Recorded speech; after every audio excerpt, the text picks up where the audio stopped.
కాబట్టి ఏ తెలంగాణ అయితే మనం తెచ్చుకున్నామో ఎంతో ఆశపడ్డామో మన పిల్లల భవిష్యత్తులు బాగుపడతాయి, మనకి ఇండ్లు వస్తాయి, మన వ్యవసాయం పండుగ అవుతుంది, మరి మనకు అన్ని సౌకర్యాలు కలుగుతాయని. కానీ మన తెచ్చుకున్న తెలంగాణ రాబందుల చేతుల పాలైంది. ఈ మన భవిష్యత్ అంతా కూడా రాళ్ల పాలైంది. మన నోటికాడ బుక్కను ఎత్తుకపోయి మరి కనీసం మహిళలను కూడా గుర్తించకుండా పోయిన ప్రభుత్వం మహిళా మంత్రికి కూడా అవకాశం ఇవ్వకుండా మరి మహిళలను పూర్తిగా నిర్లక్ష్యం చేసిన ప్రభుత్వం ఏదైనా ఉంది అంటే అది కేసీఆర్ ప్రభుత్వం అని చెప్పాల్సిన అవసరం ఎంతైనా ఉంది. మరి ఈరోజు కేసీఆర్ బిడ్డ మాట్లాడుతుంది మహిళల గురించి. అమ్మ తల్లి, నువ్వు మరి కేసీఆర్ బిడ్డగా ఉన్నప్పుడు, నేను అందులో ఎమ్మెల్యేగా ఉన్నప్పుడు, మరి నాకు మంత్రి ఇయ్యనప్పుడు నీకు మహిళలు గుర్తుకు రాలేదా అని చెప్పి నేను అడుగుతా ఉన్నాను. ఈరోజు సమావేశాలు పెడతా ఉన్నారు, బీసీలు అంటా ఉన్నారు, జ్యోతిరావు పూలే అంటా ఉన్నారు, మరి ఇంకోటి అంటా ఉన్నారు.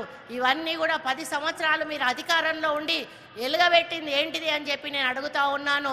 ఈరోజు 100 రోజులు కూడా కాలేదు కాంగ్రెస్ పార్టీ అధికారంలో వచ్చి 6 గ్యారంటీలను అమలు చేసే దిశగా ప్రజాపాలన మీ ముందుకు తీసుకొచ్చి ఇప్పటికే 4-5 గ్యారంటీలను అమలు చేసి ఈరోజు ప్రజల్లో మెప్పు పొంది ఇంతమంది 1,00,000 మంది మహిళలను ఇక్కడ ఒక్క దగ్గరికి చేర్చింది అంటే ఈరోజు కాంగ్రెస్ పార్టీ ప్రవేశపెట్టిన 6 గ్యారంటీలోని నేను గర్వంగా చెప్తా ఉన్నాను.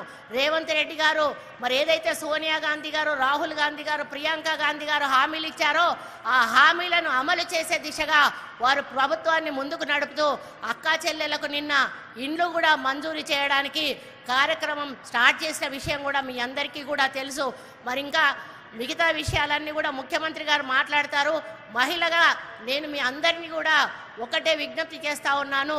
మన ప్రభుత్వం, కాంగ్రెస్ ప్రభుత్వం ఇక్కడ కేంద్రంలో ఉంటేనే మన మహిళలకు అన్ని విధాలుగా మంచి జరుగుతుంది. ఇప్పటికే తెలంగాణలో మహిళలు తలెత్తుకు తిరిగే విధంగా 100 రోజుల్లోనే కార్యక్రమాలు అమలు చేసి చూపించిన ఘనత మన రేవంత్ రెడ్డి గారిది. కాబట్టి ఇక ముందు కూడా మనం తలెత్తుకు తిరగాలంటే ఎల్లవేళ కాంగ్రెస్ పార్టీకి అండగా ఉండాల్సిన బాధ్యత మన మహిళలందరిది అని తెలియజేస్తా ఉన్నాను. గతంలో మన మొగుళ్ళని అడిగి అంటే మన భర్తలను అడిగి మనం ఓటెవరికి వేయాలి అని చెప్పి ఆలోచించి వేసేవాళ్ళం. కానీ ఈరోజు అటువంటి పరిస్థితి లేదు. మీకు మీరుగా ఆలోచించి ఓటు వేసుకునేటువంటి ఆలోచన, ధైర్యం, స్థైర్యం మీలో ఉన్నది. కాబట్టి ఏ ప్రభుత్వం అధికారంలో ఉంటే బాగుంటుందో ఇప్పటికే మీకు అర్థమైంది. అటువంటి ప్రభుత్వానికి మీరు అండగా దండగా ఉండి ఆశీర్వదించి ముందుకు నడపాలని మిమ్మల్ని కూడా విజ్ఞప్తి చేస్తూ మీ అందరికీ కూడా పేరు పేరున ధన్యవాదాలు అర్పించుకుంటూ సెలవు తీసుకుంటా ఉన్నాను. జై Congress. Thank you madam. Doctor Seethakka Dhanasiri Telangana మహాలక్ష్మితో అందరికీ చేకూరాలి ధనసిరి అంటున్నారు మంత్రి గారి సందేశం.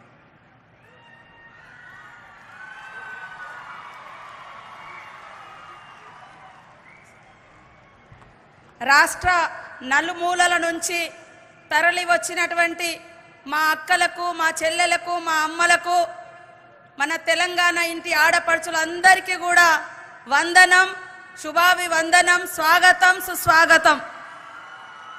ఆనాడు కాంగ్రెస్ ప్రభుత్వంలో వైఎస్ఆర్ గారు మరి మహిళలందరినీ లక్షాధికారులను చేయడమే లక్ష్యంగా పెట్టుకొని మహిళా సంఘాలని, పొదుపు సంఘాలని బలోపేతం చేయడంతో పాటు ఆర్థికంగా ఆ రోజు సూక్ష్మ సంఘాలు, మైక్రో ఫైనాన్స్ వాళ్ళు వచ్చి వేధిస్తుంటే అది కాదు ప్రభుత్వం మీకు అండగా ఉంటుందని స్త్రీ నిధి తీసుకొచ్చి సెర్ఫ్ను ఏర్పాటు చేసి పేదరిక నిర్మూలన పొదుపు సంఘాల ద్వారానే, మహిళల ద్వారానే జరగాలని ఆ రోజు వైఎస్ఆర్ గారు కలలు కంటే ఈనాడు మరి ఇందిరమ్మ ప్రభుత్వంలో నూతనంగా ఏర్పడ్డటువంటి కాంగ్రెస్ ప్రభుత్వం, సీఎం రేవంత్ రెడ్డి గారి ఆధ్వర్యంలో ఉన్నటువంటి ప్రభుత్వం మరి మా మహిళలందరినీ, మా అక్క చెల్లెలందరినీ కోటీశ్వర్లుగా చేయాలన్నటువంటి ఏకైక లక్ష్యంతో ఈ రోజు ఇక్కడికి 1,00,000 మంది మహిళల్ని ఆహ్వానించడం జరిగింది.